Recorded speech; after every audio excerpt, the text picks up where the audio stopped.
Dando início a mais um programa Jornada do Empreendedor, com apoio do Sebrae, apoio do Ibrawork e apoio da PEC.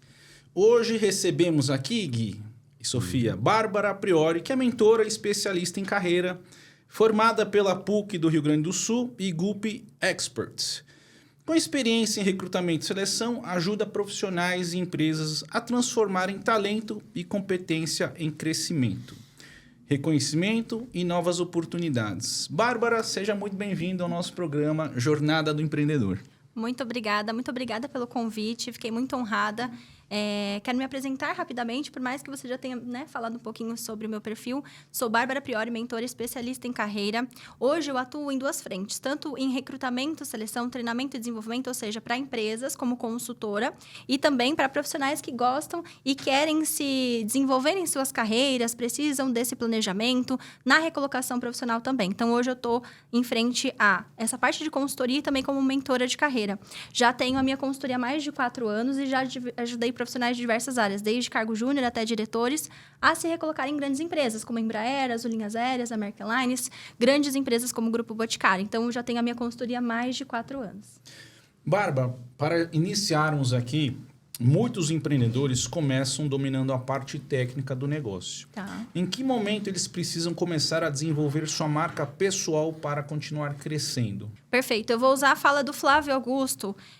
Recentemente, ele disse algo que para mim fez muito sentido.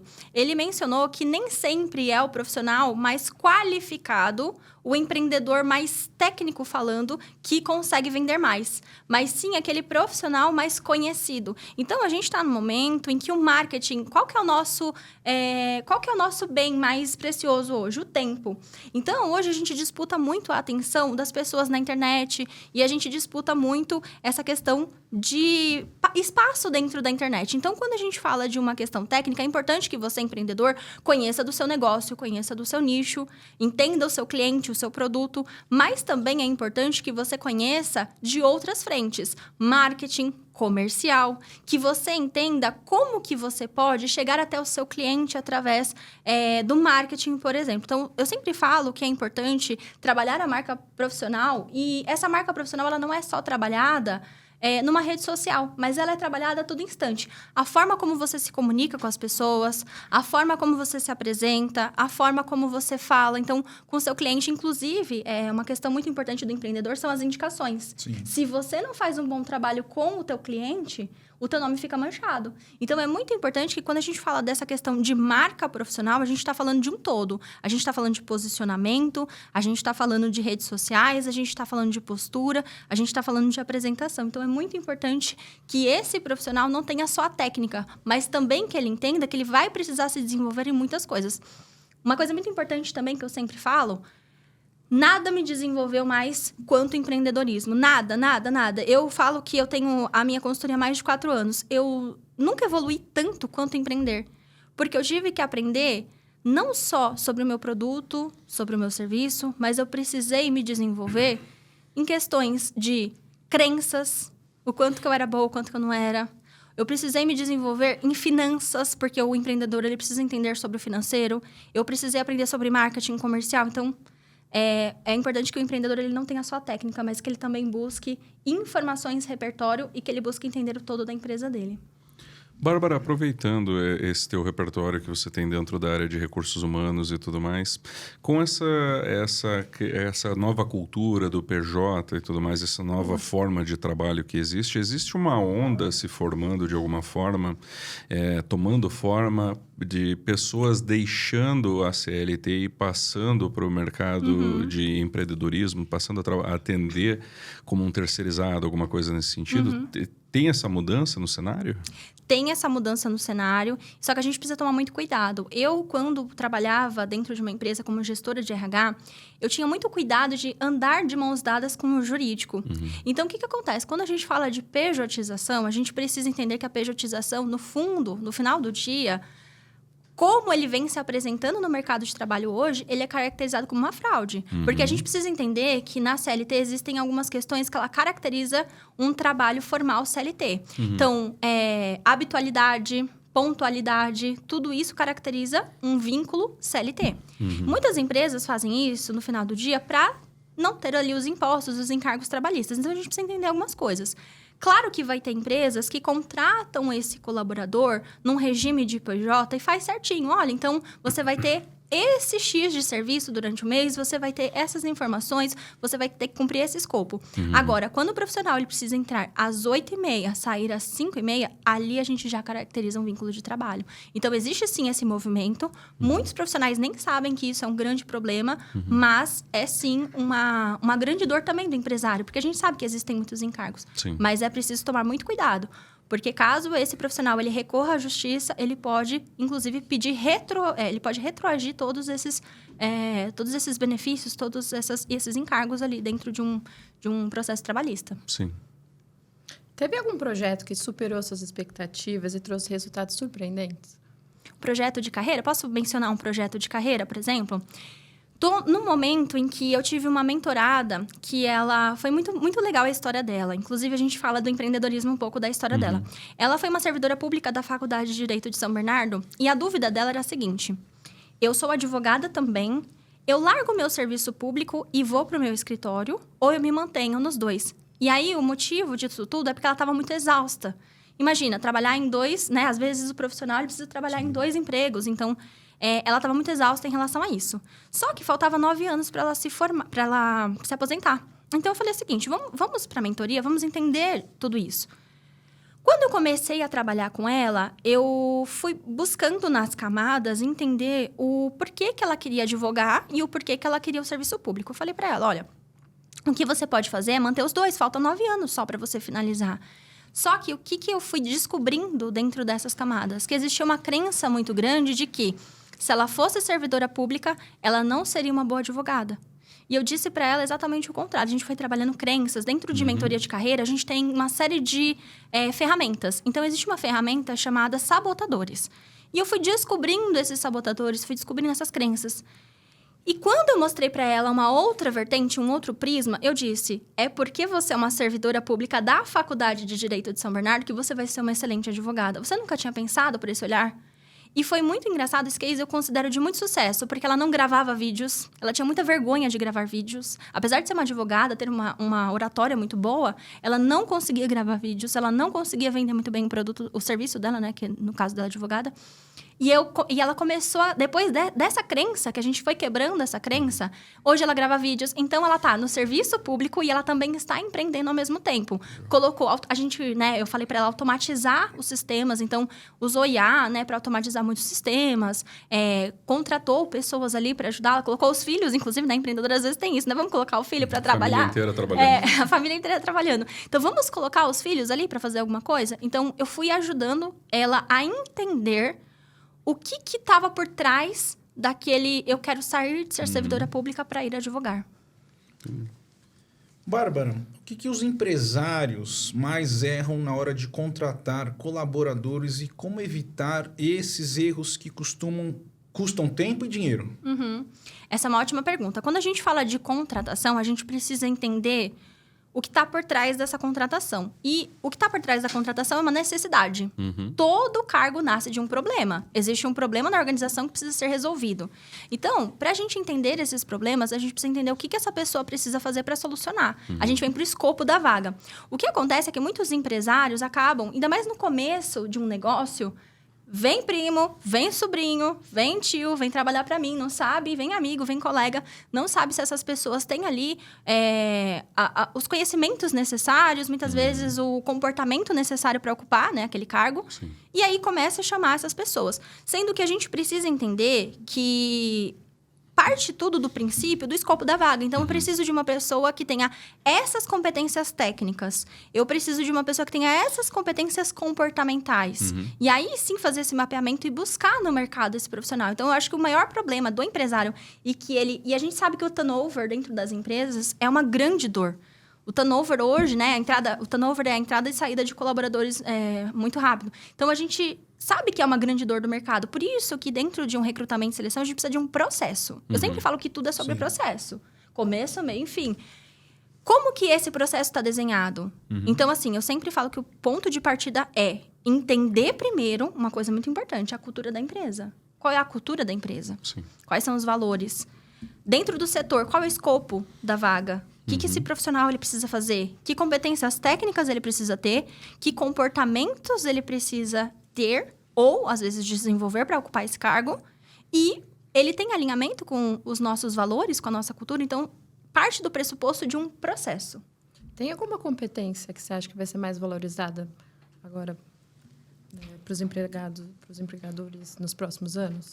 Tá, eu acredito que hoje, sempre que eu posso, eu vou a eventos de recursos humanos. Então, eu tô sempre em eventos como CONAR, RH Summit, HR, tô sempre nesses eventos. E o que a gente ouve falar a todo instante dentro dos eventos de RH são 3 aspectos. A gente sempre ouve falar sobre o aprendizado contínuo, o lifelong learning, learnability, que é uma linguagem que a gente utiliza dentro de RH, que é o colaborador que sempre está se desenvolvendo. Por quê?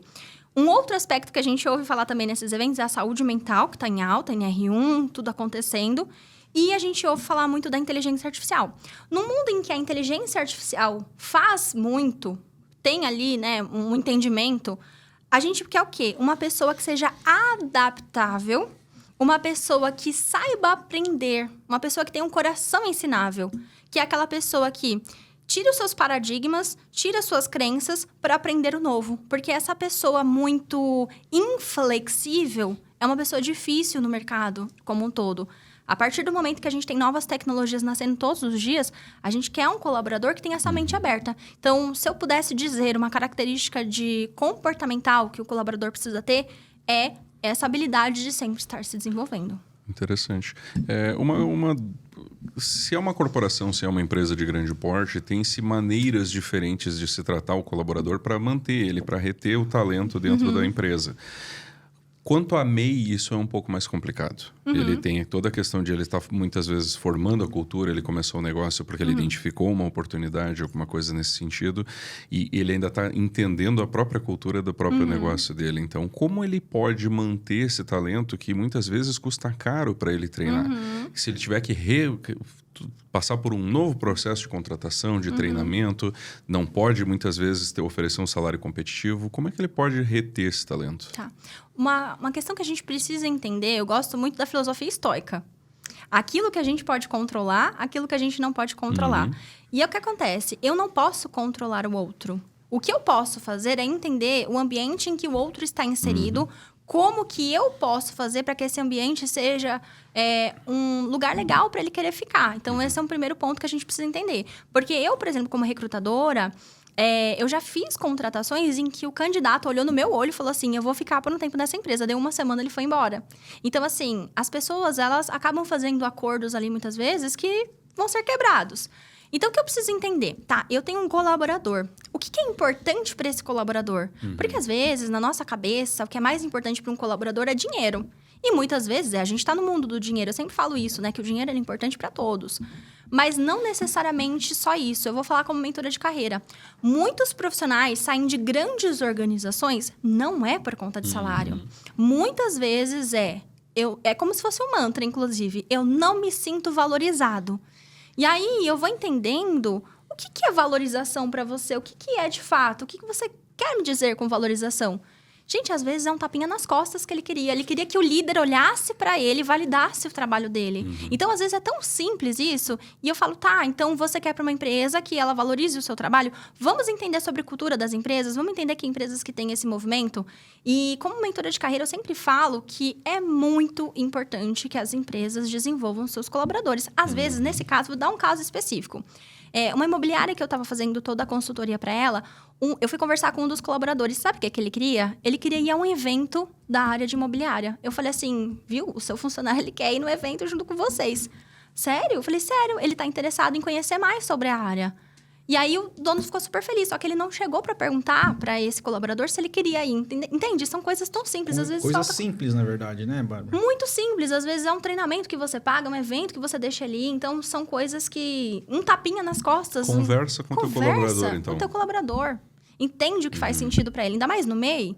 Se é uma pequena empresa, você tem ali o diálogo direto com a pessoa. Senta, conversa. Eu sempre falo dos alinhamentos. Alinhamentos de expectativa. Quando a gente faz alinhamentos com as pessoas... Quando a gente faz esses alinhamentos com as pessoas... No processo seletivo, por exemplo... é importante que o recrutador ele tenha repertório para já fazer esses alinhamentos de expectativa. A empresa é assim que funciona. Faz sentido para você essa posição? Não faz? Beijo, tchau. Então, é muito importante esses alinhamentos de expectativa. Bárbara, agora nessa nova fase que estamos vivenciando, até no Congresso Nacional, que tem a questão do fim da escala 6x1, né? De um lado, esse problema ou solução do ponto de vista jurídico, mas do outro lado, que você tem hoje a IA, você tem um agente da IA, você tem até robóticas, né? Robôs assumindo posições de trabalho. Como que é que você analisa essas questões do ponto de vista para o recrutamento? Tá, muito importante. O que acontece? A gente precisa entender o que é importante para a empresa. Então, eu como consultora, eu preciso entender como funciona o trabalho dentro da empresa, o que é importante, o que precisa ser suprido. É claro, eu sempre falo muito sobre isso, sobre a questão da IA. Tem muitas pessoas que dizem que a IA não vai roubar empregos. Eu acho isso uma grande utopia, dizer que a IA não vai roubar empregos. Eu tenho certeza que vai, porque já está fazendo isso. A gente vê casos de demissão em massa, layoff em grandes empresas. Isso já está acontecendo. E aí a gente entende que o empresário está muito cansado. O empresário está cansado. Porque várias legislações, toda hora uma coisa nova. Aí também o empresário ele tem a questão de contratação, faz alinhamentos com o candidato, faz alinhamentos com as pessoas da empresa, aquilo não acontece. E aí o empresário, imagina, ele tem uma carga tão grande nas costas dele, carga tributária, financeiro, marketing, comercial, ele tem que entender do negócio, ele tem que entender do cenário, aí tem que lidar com concorrência. Então pensa, esse empresário ele está cansado. Ele está muito cansado, eu falo muito isso. E aí, na ponta também, eu vejo os colaboradores, os candidatos, muito cansados também, porque falam as empresas são tóxicas. Então, existe algo até que místico, eu não sei explicar de verdade para você, porque eu vejo colaboradores reclamando muito das empresas e eu vejo as empresas reclamando muito dos colaboradores. E no fim do dia, o que eu acredito é que falta, sim, alinhamento de expectativa. Eu sempre falo muito sobre isso. A comunicação, se a gente for olhar o cenário, dados... Uma das grandes dores das empresas é a falta de comunicação. E é algo tão simples. A comunicação, se a gente vê no fim do dia, mas é algo que eu sinto que é uma grande dificuldade das empresas como um todo. Então, o que eu penso? Esse empresário, ele precisa entender do negócio, ele precisa entender. E aí a gente entra no risco também. Substituir posições por inteligência artificial precisa ser algo muito bem pensado. Nos eventos que eu vou de RH, inclusive, no HR, que eu fui esse ano ainda, falou-se de como o RH vai ser protagonista nessas decisões de substituição de mão de obra por IA. Por quê? Precisa ser algo muito bem calculado, porque às vezes o que você faz? Substituir algum profissional ali estratégico por inteligência artificial, agentes de IA, só que aí, no fim do dia, ele não faz uma boa execução de um trabalho.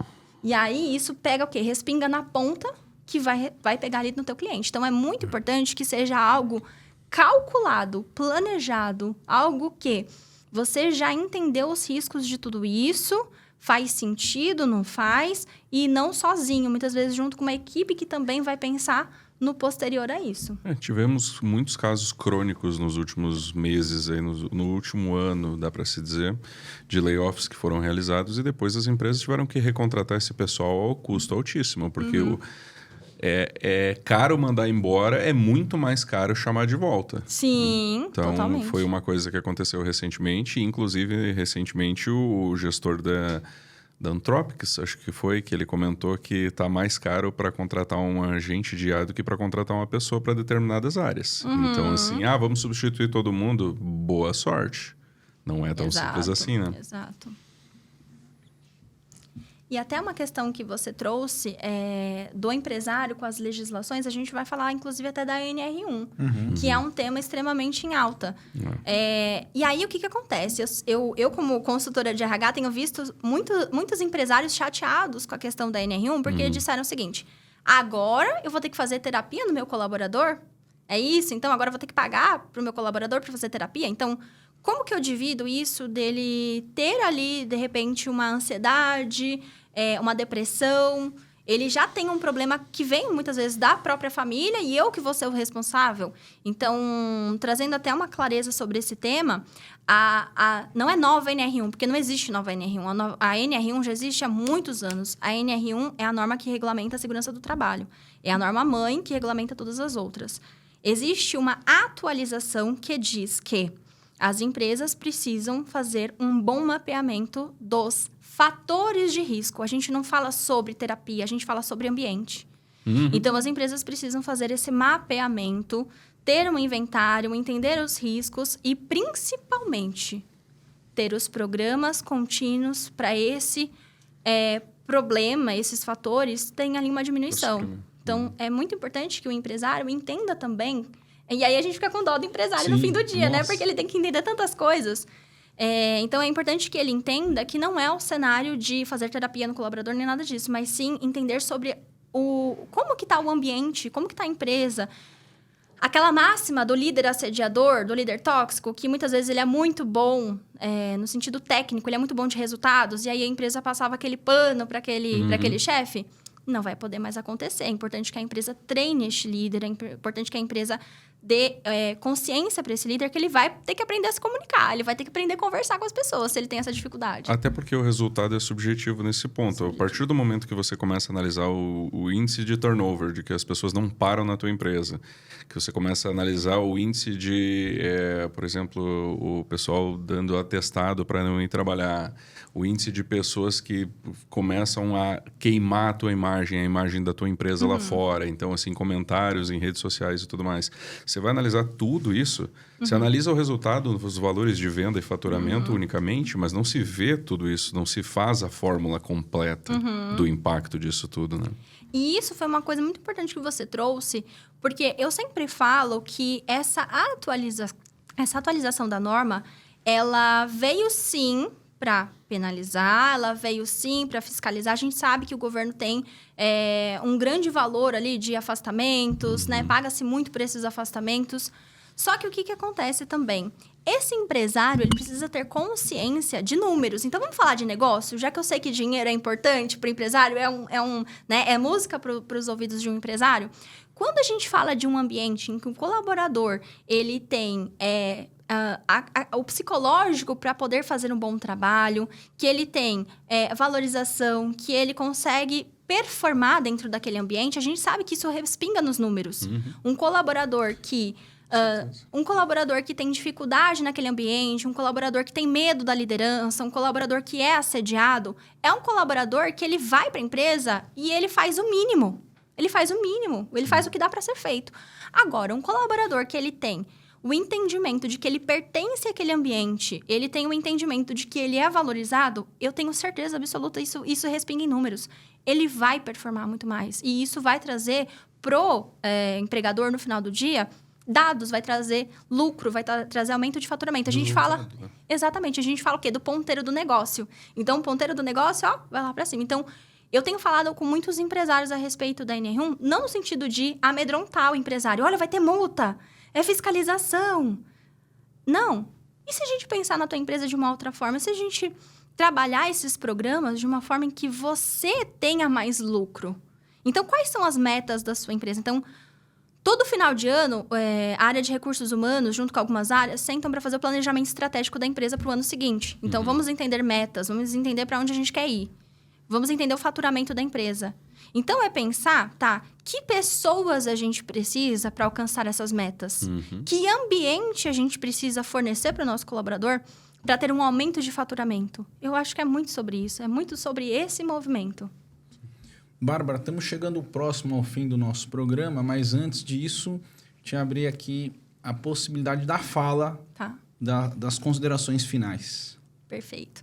Então, o que eu acredito hoje que o empreendedor ele precisa ter para ter uma boa performance é, primeiro, se desenvolver enquanto pessoa. É impossível você ser um bom empreendedor com uma mente fechada, com uma mente de sempre foi assim.